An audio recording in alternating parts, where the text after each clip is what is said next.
All right, awesome. Thank you so much, Sean. My name is Mick Brege on behalf of StartupNation and here at the studio today. And I'm also the host of Futurecast, which is an upcoming show featuring a forecast of innovative new ideas from different diverse perspectives designed to make an impact on everyday life. So I can't wait to speak to our guest today. But before we go on, I just want to remind everyone that we'll be answering questions and comments in the chat after our talk. And also to make sure you've entered the ultimate work from home bundle, a $3,500 value, which is everything you need to stay productive and efficient from wherever work takes you from Dell. Okay, so let's talk about Brad Graeber.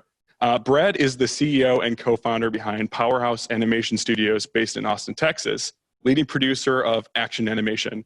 His studio is currently in production on Castlevania, Gods and Heroes, Masters of the Universe, Revelation, and Heaven's Forest for Netflix. Powerhouse has a huge background in commercial advertising, games, and short-form content for major brands too. They've worked with everyone. So growing up around and having a background in animation, but first and foremost, I'm a fan of their projects. I'm super excited to speak to Brad today. So welcome, Brad. Hi, I'm excited about it too. This is going to be fun. Yeah, definitely. It's going to be good to chat with you. So first and foremost, is there anything you want to add before we jump in? Anything you want to tee up with your background or Powerhouse Animation?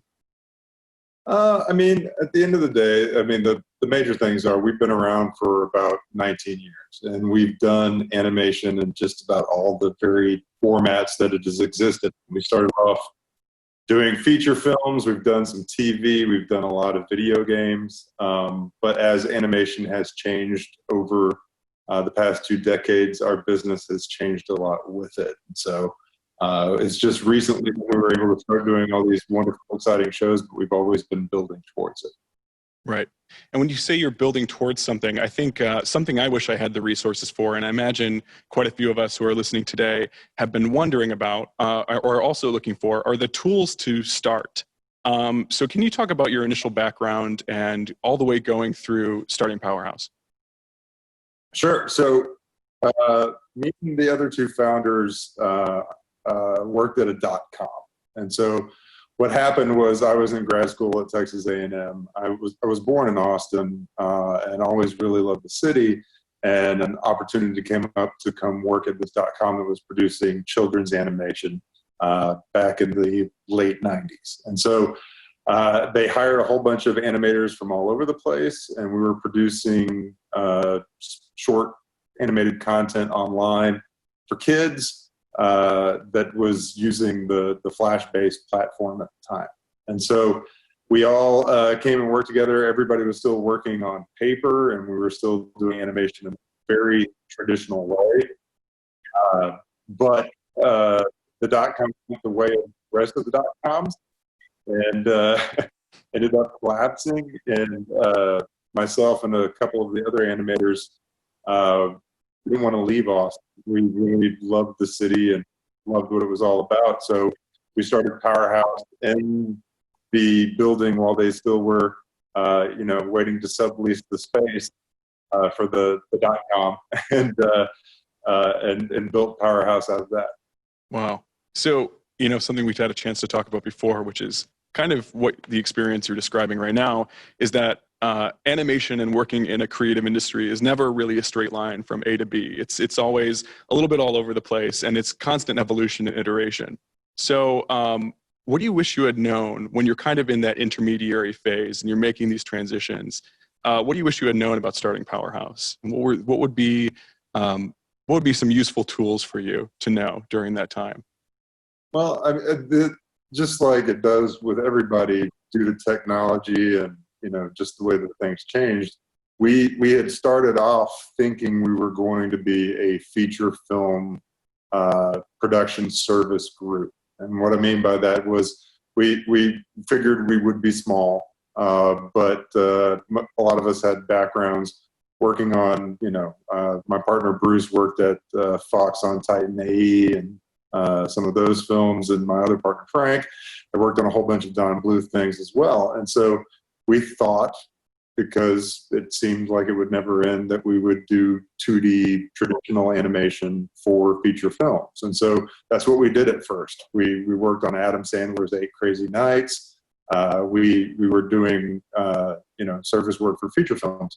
But shortly after we started, just like kind of the .com that we came from, that industry changed and they stopped making traditional 2D feature films. And so we quickly pivoted to working for TV. And so we worked on shows like The Proud Family and things like that, still, drawing on paper, putting the paper in FedEx boxes and shipping it off to Disney or whomever.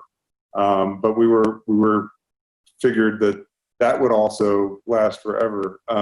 But then, world socioeconomic things change, and next thing you know, most of television production is being done overseas or being handled in Canada and things like that. And so, we went from that to doing things for video games, because video games were booming in Austin at the time, and people needed designs and cinemas to help tell the stories inside of the game. So, like, pertinent to your question, like when we started the company, just like most companies, we thought of it in terms of the actual business model, like what was going to drive the revenue and what was the segment of what industry we would work in.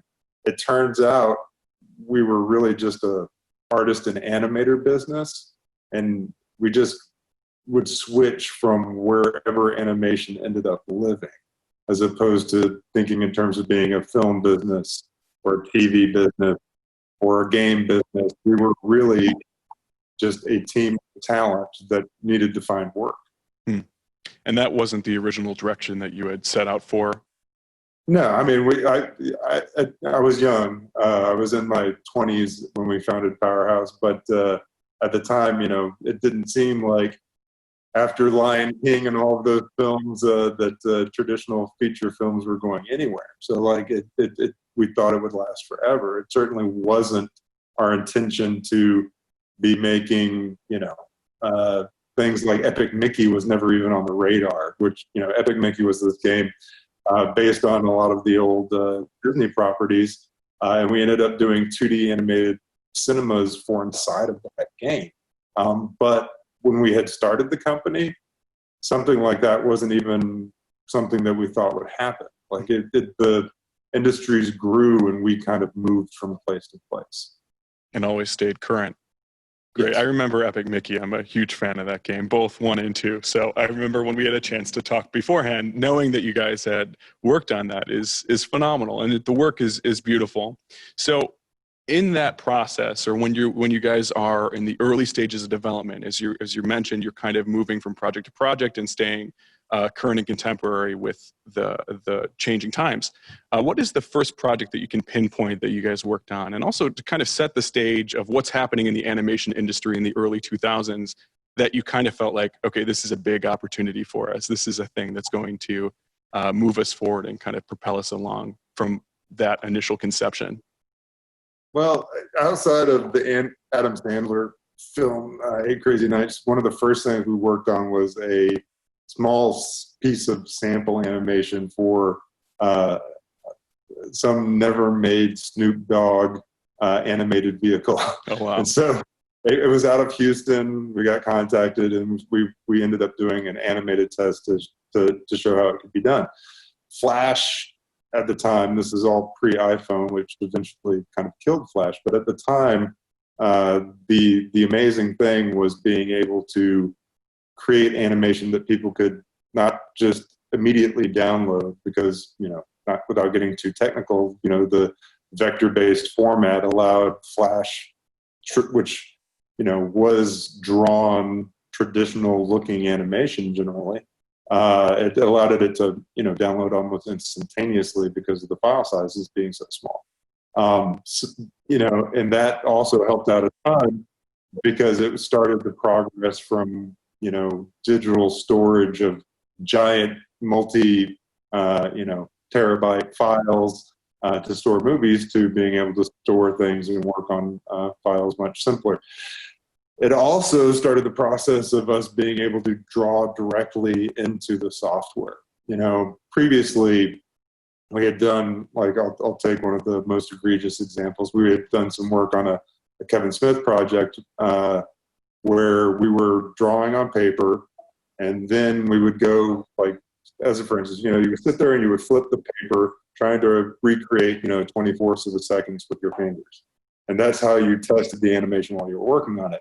When you had a segment done, you'd walk down the hall and you'd either on a camera or with a scanner, scan each of your hundreds of drawings, one by one, and then put them into the software, and then hit render. And then an hour later, or a couple cups of coffee, you can come back and actually watch what your animation looked like time.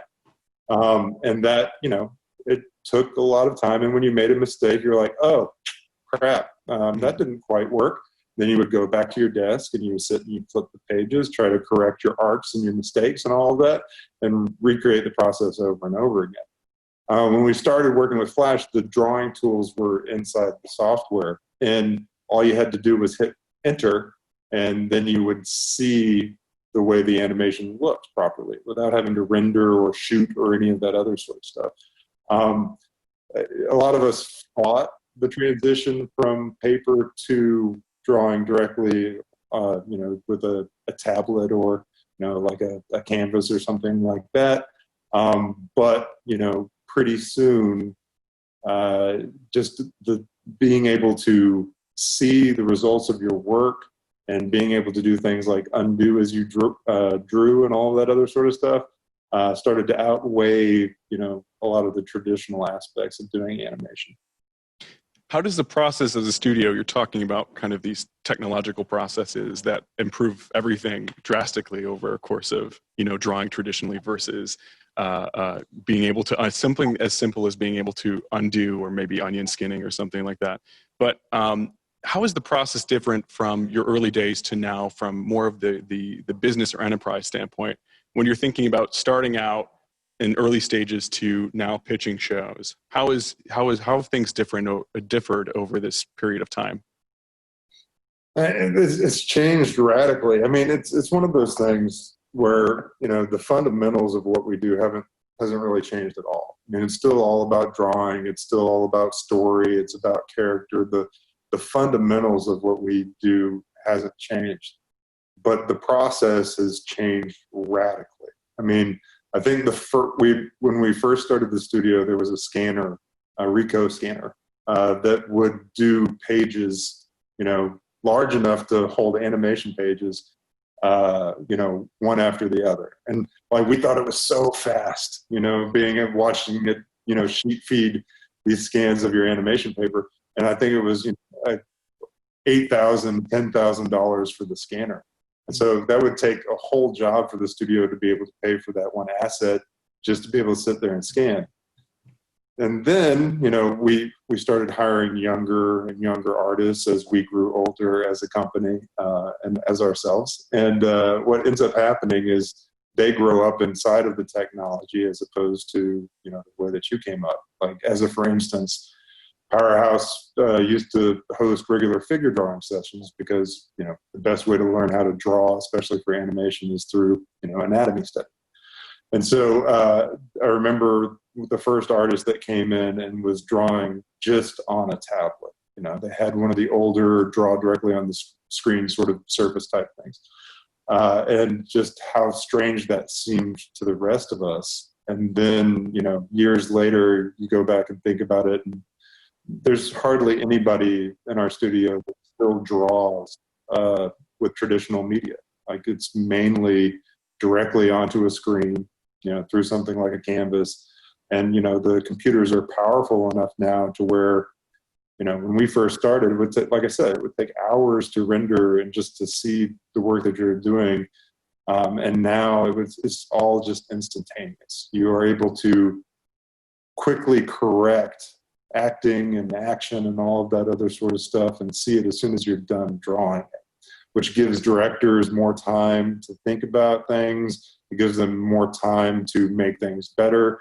I mean, it just, outside of just the reduction in cost and the improvement in the technology, creatively, it just makes a massive difference, because so much of the time that would be wasted on rendering and other processes, as that speeds up, now gives creative people more time to consider things, try alternatives, experiment when they wouldn't have had to in the past while they were waiting for something to take 3 or 4 days to render.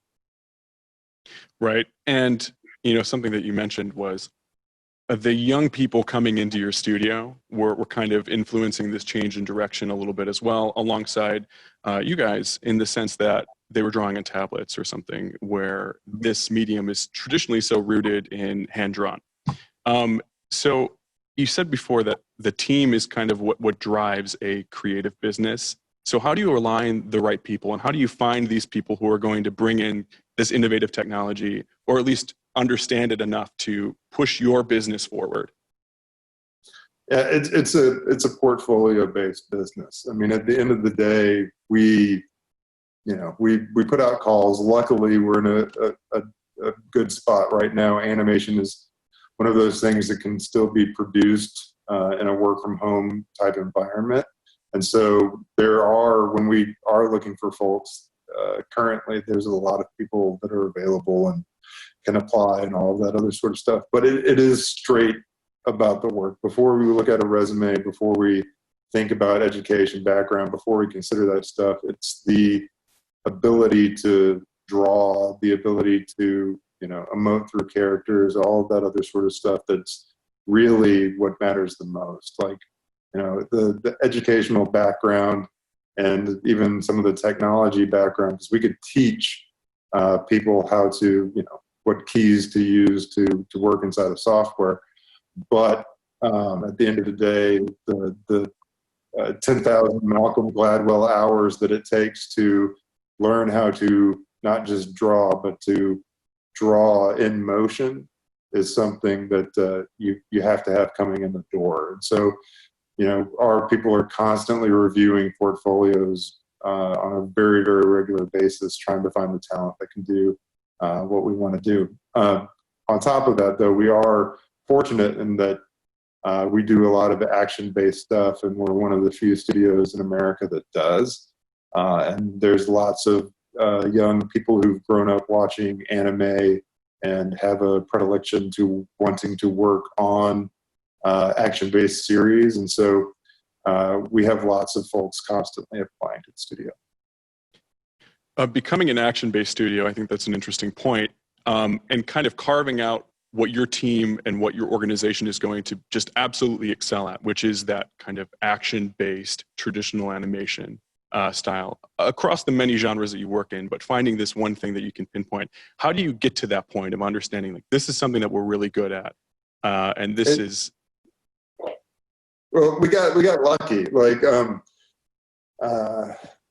it kind of ties to the agility thing I was talking about earlier when we started the business. Like, we would go from wherever the people were looking to do luckily, people love animation, and so it finds its way into everything from our phones to computers to games to all of that. So we would just follow the business along. In a similar route, we ended up doing a lot of work in games, like I said earlier.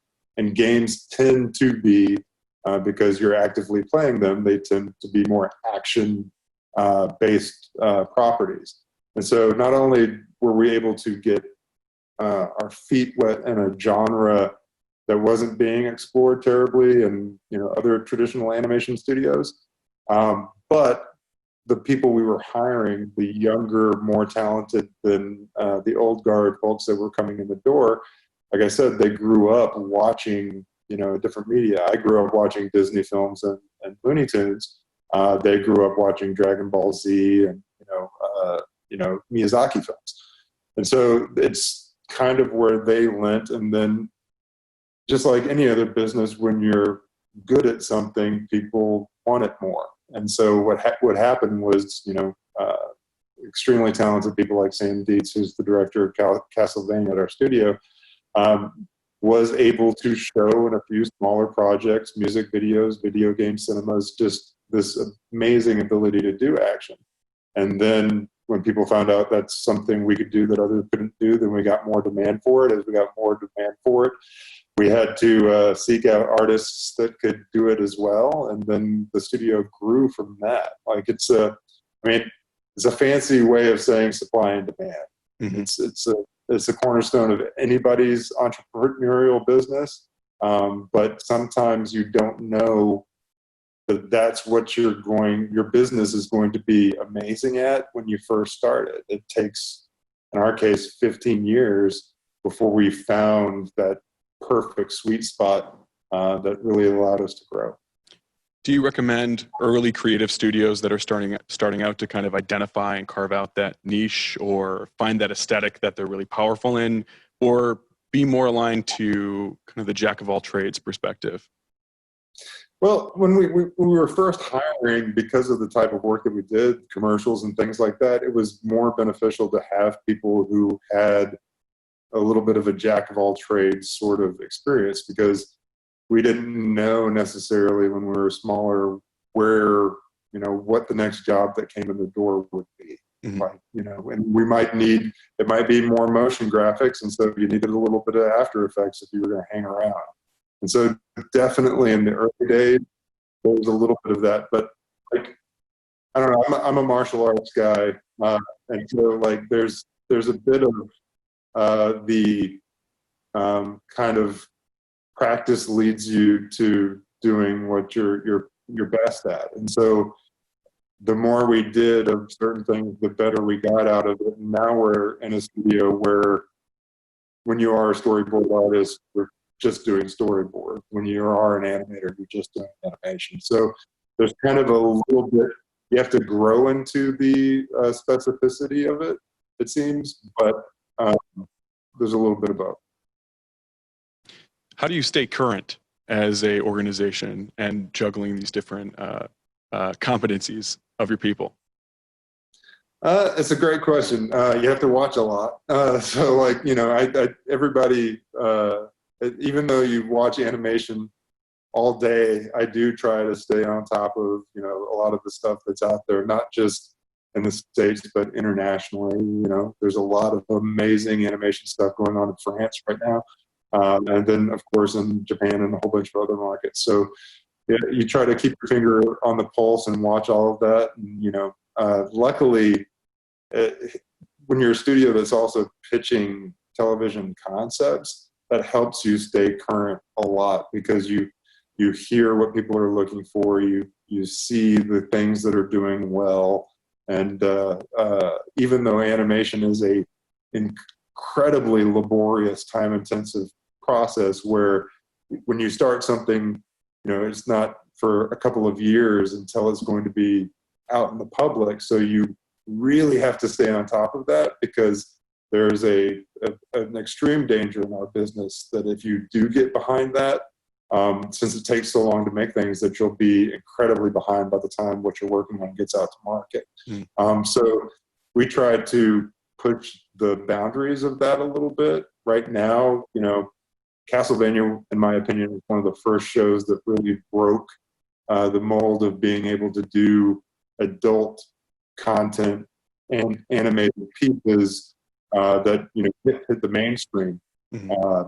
Up until just as recently as a few years ago, we were constantly being told that unless it was supported by a toy or was for a certain demographic of kids, that nothing would be successful. And so, you kind of have to go against some of that from time to time, and like trust your own gut as to what will be successful, and push on that, again, just because it does take so long for what we make to go out to the marketplace. Right. And in trusting your gut and leading your team, how do you guys evolve to the place where you are pitching your own shows, where you can identify animation concepts and go like, this is a direction that we believe we should head in, and this will be a successful product? You really just, in my case, I tried my best to listen to the staff. I mean, we're very lucky in that the studio is very young. Like 80% of Powerhouse is millennial, and 50% of it is women. And we have a very diverse, very young, for lack of a better way to put it, studio.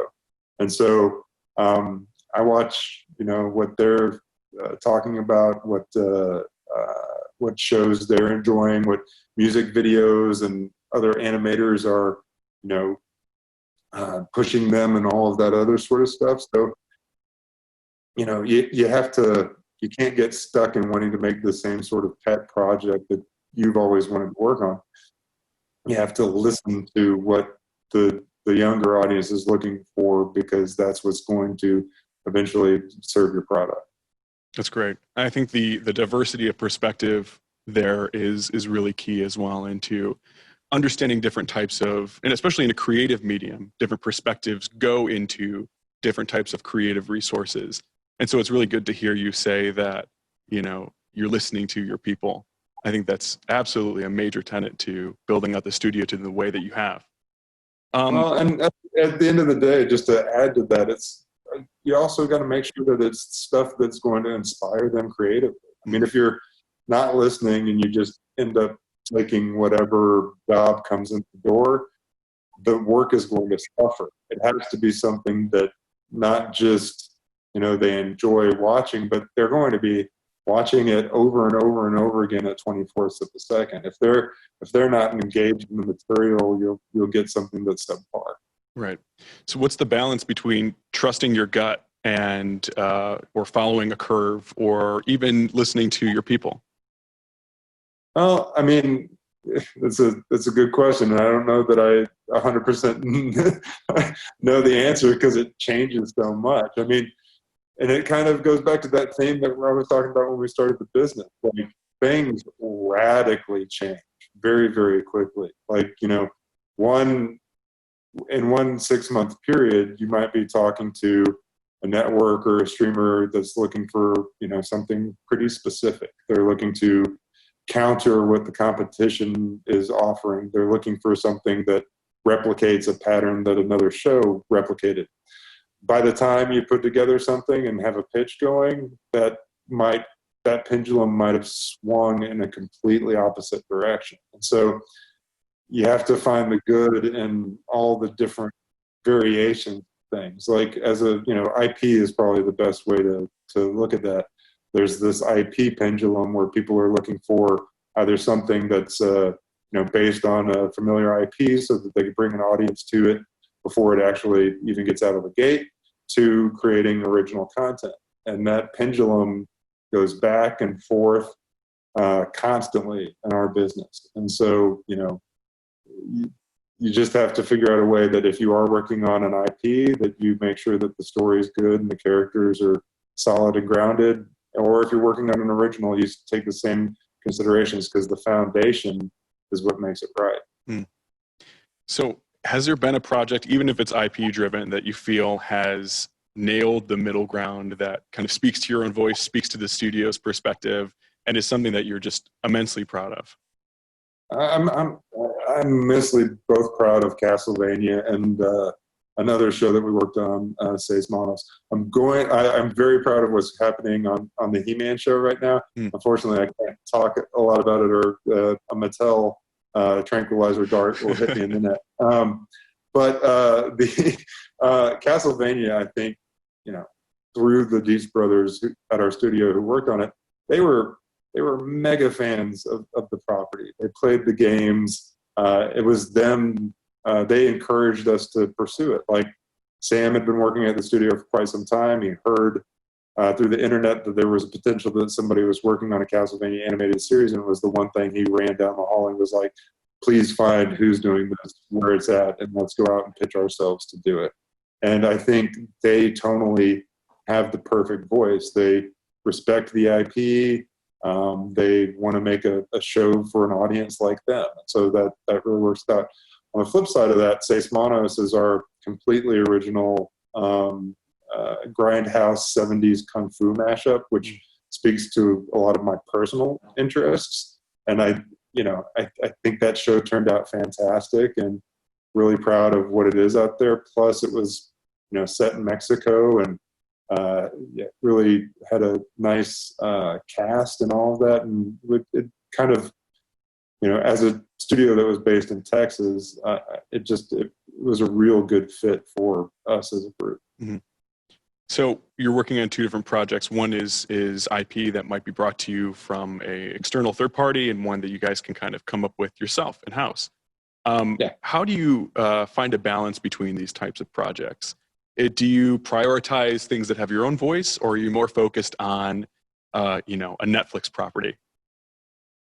I mean, at the end of the day, like, it's a great question. It really is about what the bones of the story are. Like, I see things that are based on great IP, but sometimes they are just a rehashing or a retelling, and there's not a great character-driven story behind them. On the flip side of that, there are passion projects that become so much of a passion project that you lose sight of just telling a good story there too. And so it really is, I hate to say it, but it's kind of like that elevator pitch synopsis, like that when you first see that, whether it's an IP or it's not an IP, does it have something new to say? Does it have something that hasn't been played with before that will give you a chance to really push the envelope? And is it just a good character-driven story? And that is, whether it's He-Man, Castlevania, or something original, those things are independent of that. It's, it's what the writing team and the creators put into it that determine that, as opposed to whether it's an IP or an original. Right. So something I thought of that I feel like there has to be a number of creative studios who are in this beginning phase, or maybe budding animation studios who are listening and going, oh my gosh, I have to balance amazing visuals, cutting edge visuals, amazing storytelling, fantastic writing in that regard, nail the production, and try to continue to shop my studio around to get other projects. So when you're in that early phase before you can become a powerhouse, what do you have to be doing? That's a great question. And not only are you doing all of those things, but you're also literally creating life out of nothing. Yeah. At the end of the day, your job is there's a blank canvas and you're making drawings feel like people and make people relate to, scribbles on a piece of paper or on a tablet, however you want to look at it. I mean, it's the most, and that's the attracting thing. It's the most incredible thing in the world to see, people relate to characters and believe in them that are just a sequence of drawings. I mean, it's kind of the addictive thing that once you're in animation, it's really difficult to leave because it's magic. But with all of this business, with all of this, sort of stuff piled up on top of it, and the best thing that I can recommend is animation is a team sport. Like it takes a lot of people to do animation. A lot of people coming in will want to be the writer and the creator and the musician and the animator and want to do it all themselves and take the best scenes and all that other sort of stuff. But if you do that, it will take you forever to produce anything. And be honest, by the time you're done with the amount of time it took you to do, you're going to be better at the end of it than you were at the beginning, and then it's going to feel less than. And so, like my best advice is to find other talent, find the people that are better at things that you do, and let them do those things. I'm a big believer in even though you might have feedback on the music, you let the composer compose. Even though you might have feedback on the storyboards, you let the storyboard artists do their job. There's a reason you're hiring super talented people to do the specific job you're hiring them for. You should trust them, give them some space to be creative, watch and give notes, all of that other sort of stuff, but let people who are better at you do that stuff as opposed to trying to weigh in and take over everything. In wrangling your group of really creative people and talent at your studio, how has the pandemic affected your process, if any? It's affected us a lot. I mean, though not a deadline has really shifted on any of our projects at the end of the day, animation is something that can be done at home. It does, affect the way that we work as a studio. The animators have a lot more time to work on drawing without interruption, so that they're definitely kind of enjoying a little bit of the experience. But, for producers and other people working on it, it is difficult not being around everybody and getting to see the magic happen every day while you're trying to dissect, line item spreadsheets and things like that. But, the technology, just like the way that I'm speaking to you guys now, is incredible. We're having Zoom meetings and we're sharing, animatics and things like that online that we could all look at and give notes on. So it's changed things, and I'm not going to say it happens without difficulty, but for the most part, things are still firing on all cylinders. The one good part about it is being a Texas-based studio. We were living in a time where I would have to fly out to LA, quarterly, maybe twice a quarter to go out and have meetings and pitch and all of that. And this has shown, that you can pitch a show remotely. You can do a lot of stuff, which I hope will open doors for animators in Detroit and animation studios in Austin and people all over the world to be able to do things from different places that have creatives that maybe can't leave or, have the ability to try something new. So I'm hopeful that it's, even though there's some definite frustrations and speed bumps with it, that it's kind of breaking down some of the norms that were barriers to places outside of New York or Los Angeles into the market. Are there any types of methodologies that you guys have employed to kind of keep the process flowing and to keep your team on track or to keep the communication high? Or, what's even more difficult in this time is to be creative, to be able to think of new ideas or come up with a scene or build out a new character or something like that. And I feel like this is a time where that becomes really, really difficult. So how do you keep the creative process in tow?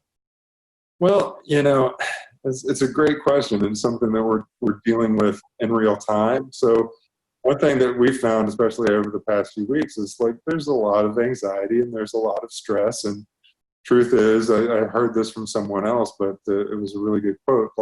As opposed to working from home, sometimes it feels like you're living from work. And so, we're encouraging our people to make sure that they are taking breaks, that they're getting away from it. They're clearing the mind space and not just completely living with it scene to scene to scene. There's a lot of animation that, becomes kind of like a Zen sort of thing. And what's cool is you can sit down and kind of turn part of your brain off and, a lot of stuff happens creatively, but you could burn yourself out pretty quick doing that constantly.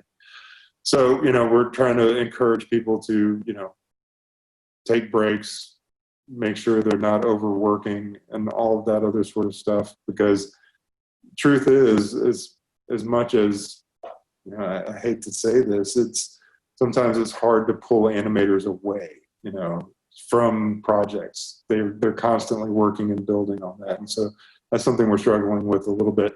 But if we're being honest, like I said, I have a very young studio and a director might be next door within, 20 steps of the person in the next room working on storyboards. They were still talking about it over chat, and still sending each other videos back and forth. So at the end of the day, that kind of communication for them has not changed really all of that much. Mm-hmm.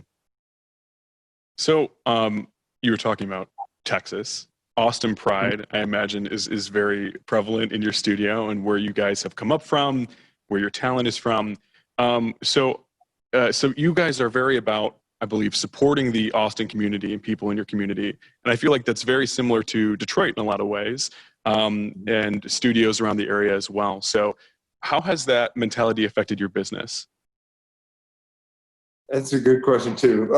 At the end of the day, right, work ethic has a lot to do with it. And I work with several people from Detroit. One of our incredibly talented animators who's one of the directors on He-Man currently and did a lot of wonderful stuff on Seis Manos. Patrick Standard is from Detroit. And then the EP, the executive producer we work with on Castlevania, is also from Detroit. And, there's kind of a similar spirit of work ethic, I think, in parts of Texas and parts of Detroit. So, I think I was joking with somebody when we were talking about the StartupNation thing the other day. It's like, you can't outwork somebody from Detroit. Like, right. once they see that you're trying to work harder, they're going to work harder. Right. And there's a similar mentality, I think, in trying to prove that you can do that work from Austin as well. I mean, Austin's always been the film community. It's always been an artist hub. But, there's a little bit of, a chip on the shoulder about, folks from LA and other parts of the world that we want to prove that we could do the same caliber, if not better, that can be done anywhere. And so that has a lot to do with it. Austin is a very unique city inside of Texas. It's not much like the rest of the state. It has kind of hippie roots and all of that other sort of stuff. So it's a great place for art and film to happen. And so it's always been a source of pride with us. And we love working with companies like Dell, because they're local too. They started off in the same place that we started off with. And we feel the same way about working with other studios like Rooster Teeth and other creators and things like that in the Austin area, because we want to make sure that we are promoting that sense of community so that it will grow. Because in film especially, the more post studios we have, the more recording houses, which don't just service Powerhouse, but service a whole bunch of other businesses, the better. So working with people in the community definitely long run helps your business. In building up the animation community in Austin, do you feel, I know you kind of mentioned it there, that best animation can happen from anywhere? It doesn't have to be specific to LA or Toronto or any major animation hub, but just anywhere. Is that the case now? Do you believe? Oh, absolutely. Like, I mean, when we're living that truth, we're proving that hypothesis currently. I mean, the first hire, we used to always ask when you're hiring somebody to work on a show, like, are you willing to relocate to Austin? Like, right now, our studio is not planning on reopening in the short term. And so we're working remotely with a lot of people. And so we didn't just prove that from Austin with a group of 100 people, we could do what we're doing, but people are proving on a day-to-day basis that, from at your house, wherever you live, with the right skill set and the right team, you can produce amazing animation. That's great. Now, the future of your studio is probably evolving as we go through the present situation and as new projects come on board for you all. So what is the future for Powerhouse, and how have you been involved in kind of crafting that general direction or coming up with a roadmap of what's to come? I mean, I really hope that we're at the forefront as best as we can about breaking the barriers of what animation can be. Like, the chip on my shoulder has always been being told that animation for adults or animation for certain demographics or animation that is on certain topics can't be done. Like, you have to work within these little demographics and these pockets of taxonomy. I mean, for what it's worth, we deal a lot with, because we do action animation that's highly inspired by, Eastern animation and anime and things like that. There's even the fans of that sometimes can be pretty, it's not, what we do is not anime because we're doing it from Texas. It's not being done in Japan. At the end of the day, I don't really care what you call what we do. Like, the taxonomy of, the category that you put our work into doesn't matter so much as, did you enjoy the story? Did you relate with the characters? Did you really dig that badass fight scene? And so hopefully the more stuff like what we're doing and other people are doing now too, will continue to break that down, and it will not be such a categorized medium. And it will be more about the subject and the art and the characters that you're making, as opposed to, fitting in a specific peg. Mm-hmm. Now that we have so many streaming services, so many different ways to consume content, are those walls kind of being broken down for animation? I think so. I mean, we are pitching wonderful, crazy stuff all the time. We're hearing pitches that are wonderful, crazy things all the time. Again, patting ourselves a little bit on the back. I do think Castlevania went a long way in its success to permanently break a little bit of that. And now we're just trying to tear the whole wall down. I mean, shows, you could even see it on shows that are kind of demographically based, but Avatar, Steven Universe, they're all playing with subjects and things that are a little outside of the cookie cutter things that we all used to have to work on. Well, that's great. I think that's exciting, not just for animation, but for all creative industry, that we're kind of evolving on that path together and breaking down those boundaries and coming up with interesting, weird, cool, badass ideas that we haven't before. So that's really exciting. And thank you and your studio for kind of leading that charge in that capacity to a degree. So I definitely think that it would be a great time for us to answer any comments that we have. I don't know if we want to bring Sean back in and tackle some of those. Hopefully that there's some really good comments that we could jump into. Absolutely. So yeah, a lot of comments from the audience, loving the content so far. And we've got a handful of questions here right now. I'll start with the first one here. Can you add some more specifics to young kids, say 14 and up, to build a portfolio and to be able to submit those to studios, and how they might go about doing that? Yeah, kind of to the point I said earlier about how animation takes a lot of time. A trap a lot of schools fall into, and a lot of people looking to break into animation, is they kind of want to make a piece, like a mega piece, like something that is 2-3 minutes long and is like a piece that expresses a lot, like has a lot of development. The issue with that is it takes a long time to do, especially if you're doing it by yourself. Animation is a team sport. And so what I always try to tell people who are looking to build a portfolio to do is, it's less about, the character that you designed. It's more about, the part of the field that you're looking into. If you're looking to be a character designer, that matters a lot. But if you're looking to be an animator, I'd rather see a whole bunch of short 5-second, 3-second, 1-second clips that really show that you understand action, that you can quickly, sketch that out with rough gestural drawings and make it very readable. Because that, on a day-to-day basis, that's what you're going to do. Rarely are you going to be the person who takes something from inception all the way through post. And unfortunately, a lot of schools and a lot of students kind of go that route. And so, it makes for portfolios that are don't have a lot of pieces and have a lot of repetition and things like that. My Sam, the guy I keep mentioning, he's a big fan of people just doing fan-based stuff. Like, take your favorite character, whether it's Naruto or whatever, and do like a super quick, few punches, few kicks, and then move on to the next thing.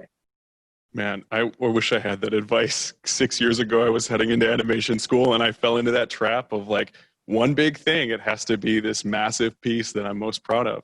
And instead, I wish I would have iterated. We all did. I wish I had that same advice 20 years ago too. So it's one of those things where, unfortunately, a student in an art is a student, and so by the time they've gone through the process of making something like that, that's when they learn all the stuff that they would want to redo. Yeah. And so it's a problematic way of building a portfolio. That's great. Great. The next question here is from one of the attendees, and they work with many middle school children that have shown love and appreciation and skill for animation. And the question is there any recommendations on entry-level software for helping them to convert to the digital side as they acquire technologies like pen and tablet and equipment like that would help them?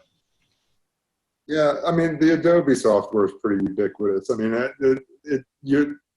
it's something that everybody's going to use at some point in time in their animation career. Like, there are higher, expensive software that we do use on a day-to-day basis. Things like Toon Boom, which is great software we use to make a lot of our shows.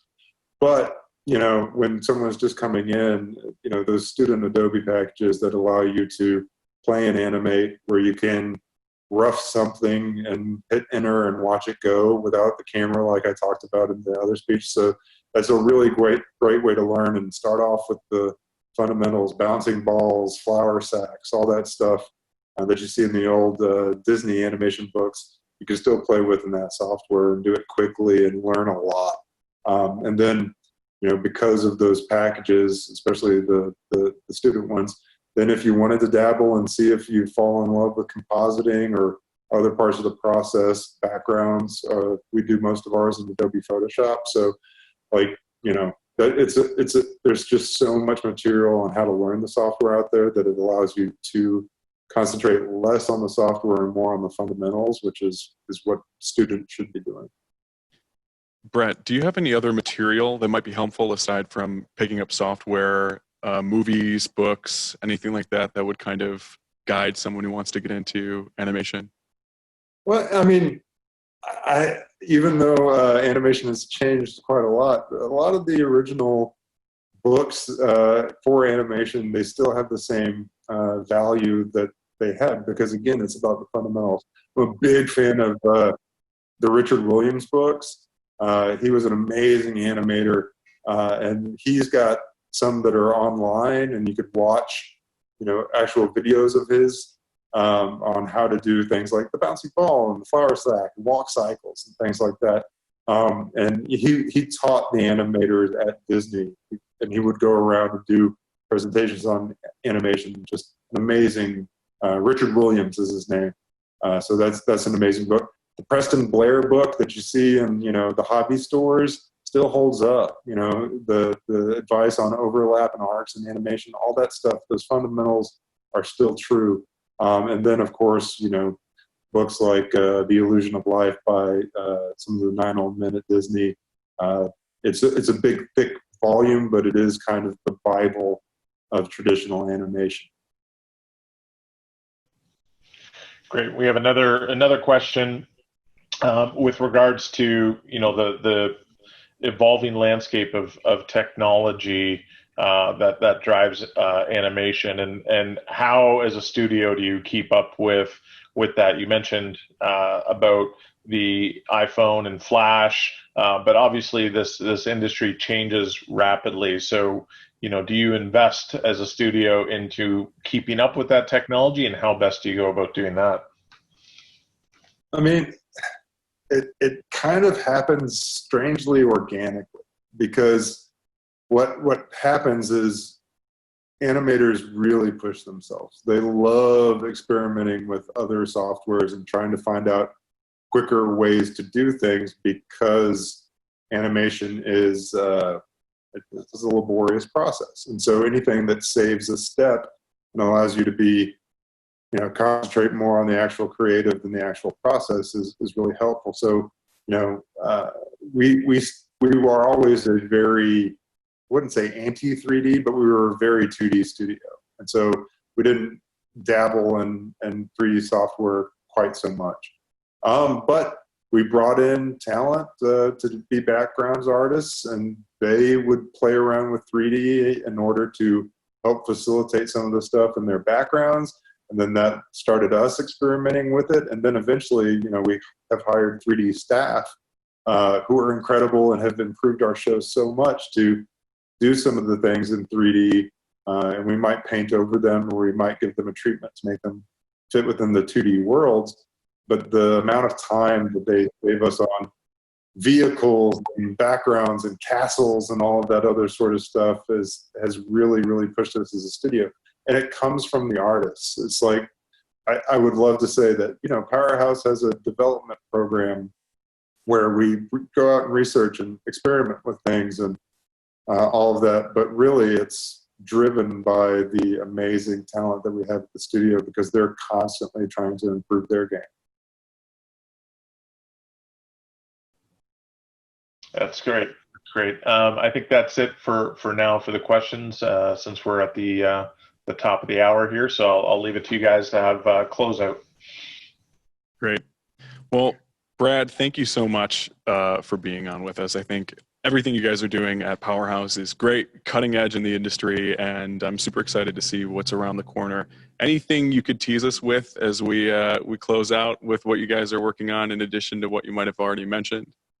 Well, one of the projects you mentioned, Gods and Heroes, that one is probably the next one that will be out from our studio, and we're excited about it. It was done from our offices in LA mainly, designed from Austin, but a lot of the direction and storyboarding took place at our Glendale office.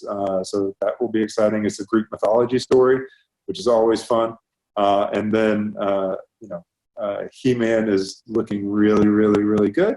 And we're excited for the world to see that. Being able to play with something, and I know we're out of time, but like the great thing about He-Man for an animator is he didn't do much in the old show, even though we all loved him. There was a lot of like dodging lasers and throwing a sword back and forth, but there wasn't a lot of like actual fighting because you couldn't do that back then. We're super stoked because this is the He-Man that everybody always wanted. This is the one where you'll actually get to see all these great characters that you know and love actually fight one another. So it's exciting. Well, that's great. All right. Well, on behalf of Startup Nation, Dell, and also Detroit Startup Week, thank you so much, Brad Graeber. All right. Thank you, guys. Appreciate it. Good luck.